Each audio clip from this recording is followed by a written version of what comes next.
जब रिश्ते सहज नहीं होते तो जिंदगी सबक सिखाती है और मनुष्य को बताती है।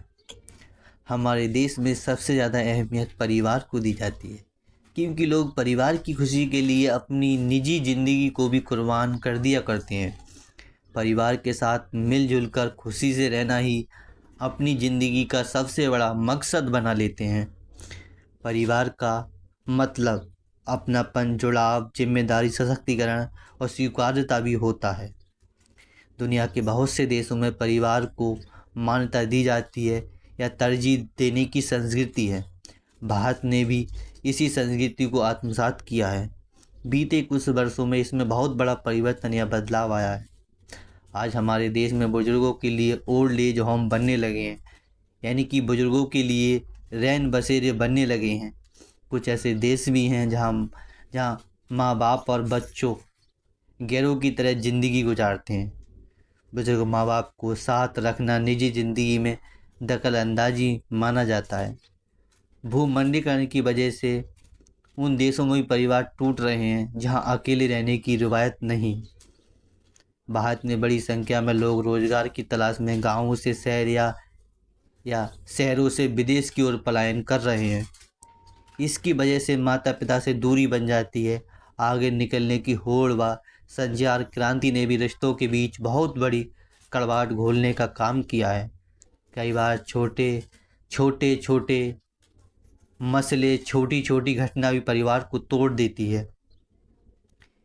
यदि इसको आध्यात्मिक दृष्टि से देखा जाए तो हम पाते हैं कि जब तक इंसान देहभाव से काम कर रहा है तब तक वह दूसरे को भी देह की तरह ही देखेगा और उसमें दूसरे से अलग रहने का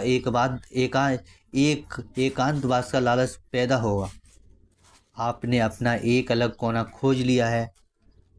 आदमी और औरत का रिश्ता परिवार की नींव है, लेकिन जो झूठे रिश्ते होते हैं उनकी पहचान ही यही होती है कि आप एक दूसरे के लिए तभी हो सकते हैं जब आपकी दुनिया से पूरी तरह कट जाएं। लेकिन परिवार में जितना ज़्यादा से ज़्यादा हो सके माहौल आध्यात्मिक बनाकर रखें, अन्यथा जब रिश्ते सही नहीं होते तो ज़िंदगी सबक सिखाती है और मनुष्य को पुकार कर बताती है। ज़िंदगी तोड़ती है, लेकिन अपनी जिम्मेदारी पर अगर तुम चेत जाओ, होश में आ जाओ तो अच्छा रहता है। कष्ट कम झेलना पड़ता है, दुख कम झेलना पड़ता है। ज़िंदगी में करुणा नहीं होती, प्रकृति में करुणा नहीं होती, चेतना में करुणा होती है। ज़िंदगी किसी तरह का कोई करुणा या दया भाव नहीं रखती। प्रकृति किसी भी विशिष्ट जीव की परवाह नहीं करती। तुम प्रकृति की नज़रों में कुछ नहीं हो। प्रकृति सबको सम्मान देती है और जीव विशेष के लिए उसके पास कोई गुंजाइश नहीं होती। परिवार में माहौल आध्यात्मिक ना भी हो तो भी परिवार मज़े से चलता रहता है, खुशी से रहता है। सुख सुविधाएं बहुत हो गई हैं, दुख रोग कम हो गए हैं। विज्ञान, तकनीक, चिकित्सा शास्त्र ने दुख को बहुत कम कर दिया है। तो आदमी के भीतर एक गलतफहमी आ गई है। आध्यात्म की ज़रूरत ही क्या है? आध्यात्म की ज़रूरत आंतरिक खुशी के लिए बहुत ज़रूरी है, बहुत उपयोगी है। आंतरिक खुशी के प्रति बहुत लोग संवेदनशील होते ही नहीं, वे बस बाहर की खुशियाँ गिनते हैं। आंतरिक खुशी, पहली बात तो यह है कि तुम जिन्हें खुशियाँ बता रहे हो वो बाहरी खुशियाँ हैं, अंदर कोई खुशी नहीं है।